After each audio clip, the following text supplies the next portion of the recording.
Alright, today on Blood and Sweat Outdoors, we're going to talk about shooting a compound bow. It's July in Georgia.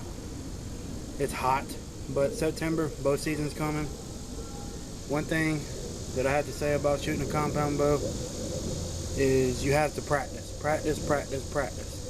And if you hunt with a compound bow, practice the way you're going to hunt. I'll get more into that in a little bit. Alright, we're going to talk about the bow. We got a Bear Archery Encounter bow. It's set at 75 pounds. My draw length is kind of short. It's like 29.5 inches. And you might wonder why I'm missing an arrow right here. That is because I'm practicing the way I hunt. Alright. I have 3-pin sights set at 20, 30, and 40. I have steadyform, which is a great product. You should check it out. I have my release.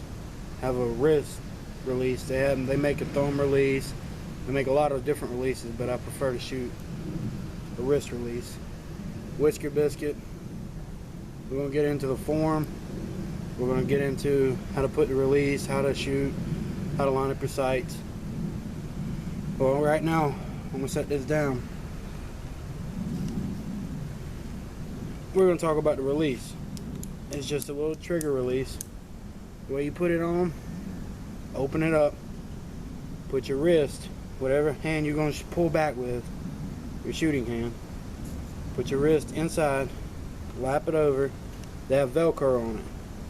Connect the Velcro. Then they have another strap.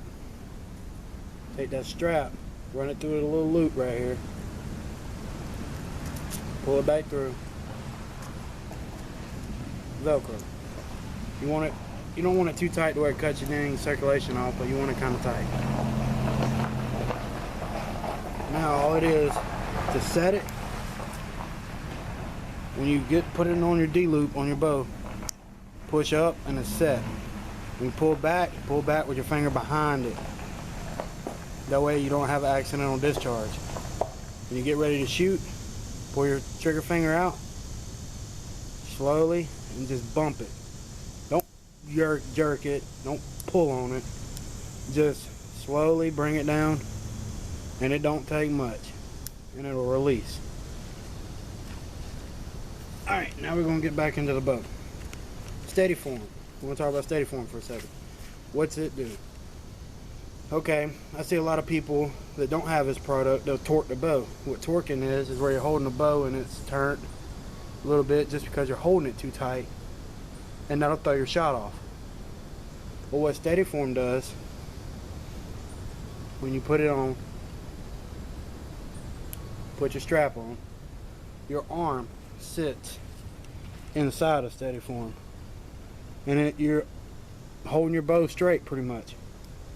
It'll bring your groups from this much all the way down to 3-4 inches. It's not one of those gimmick products either. It's actually a good product. Alright, now we're finna go into form and all that. Just this. Alright, maintenance of a bow. You got your string right here. Always want to take care of your string.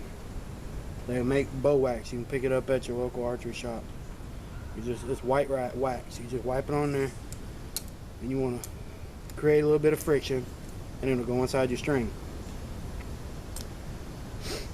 Alright, now I'm finna knock an arrow. On your arrows, you'll notice you have two different colors. You have a yellow and a white.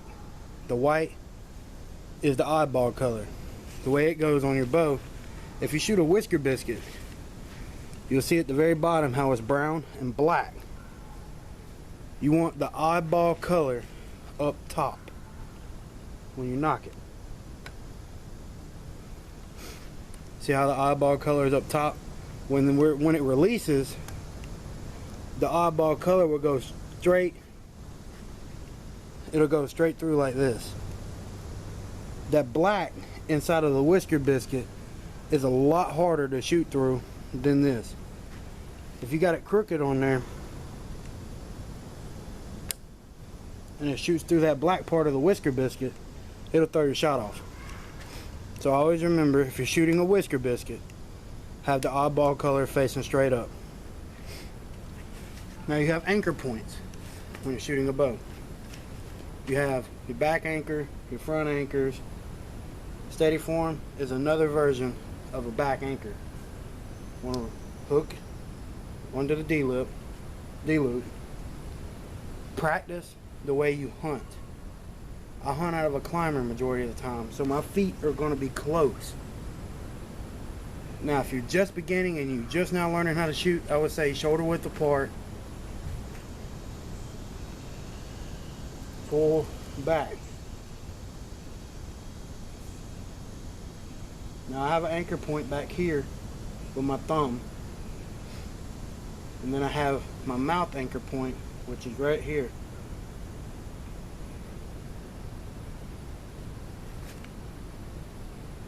Then line up your sights to your peephole. Move your finger up front. Release. You see how I'm still steady? The only thing that moved was my back arm. Stay there for a second after you release. Because what could happen when you release and you move, say you drop the bow, the arrow has not went through the whisker biscuit yet. As soon as you release, you drop the bow. What could happen is it could throw your shot way off. Practice, practice, practice, and always remember safety.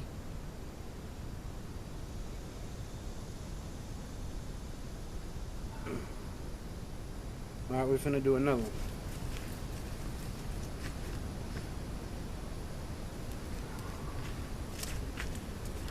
Alright, like I said, the oddball colors go down.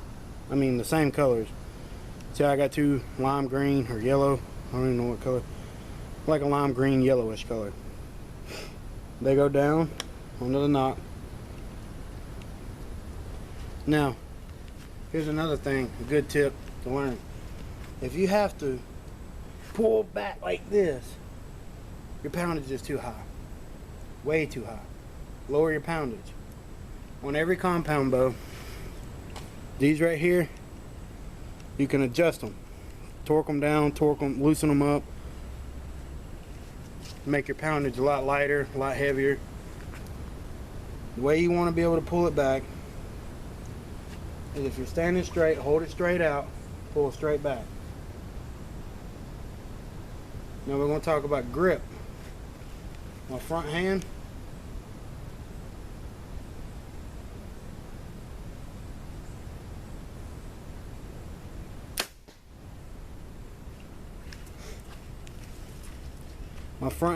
is not like this. It's actually, you kind of want it at a 45-degree angle, and you don't want to hold your hands out. You're not going to drop the bow. Get you one of these strings, the swings. You're not going to drop the bow. 45, and there's a couple people say tuck your finger behind there to kind of support it. What I do might be different from everybody else. What I do is I leave my hand at 45 and I just bring my front finger, just relax it around the front. That's the way I do it. Might be wrong. If I'm wrong, let me know in the comments and I'll change it. We'll shoot a couple more times. But like I said, practice the way you're going to hunt. If you're going to be hunting out of a ground blind and you're sitting down, practice sitting down. If you're going to be hunting out of a climber and you have to stand up, practice standing up. But practice the way you're hunting.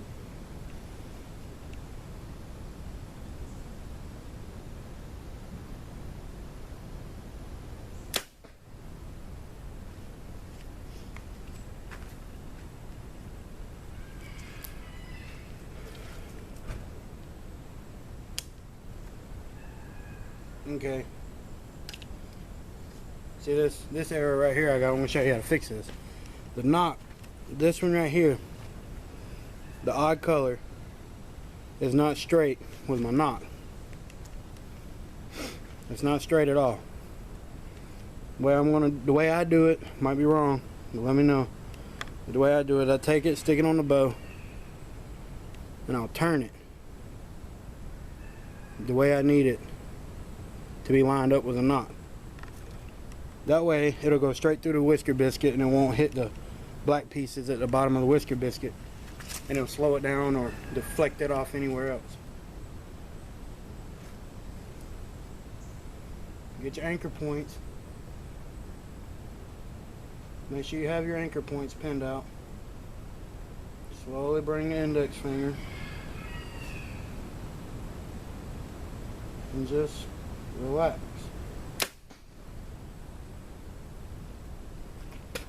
If you have any questions, comments, feel free to write me, or you can message me or write me on Facebook or anything like that.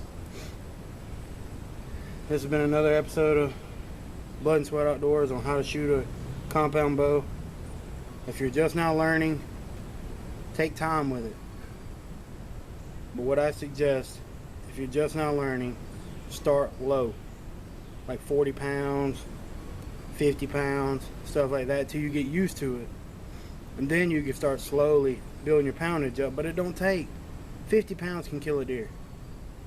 50 pounds can kill just about majority of the animals as long as you hit them in the right spot. But I shoot 70. That's just what I've always shot. Just message me. Like I said, you can look me up on Facebook at Blood and Sweat Outdoors. We're gonna shoot a couple more times. Maybe I can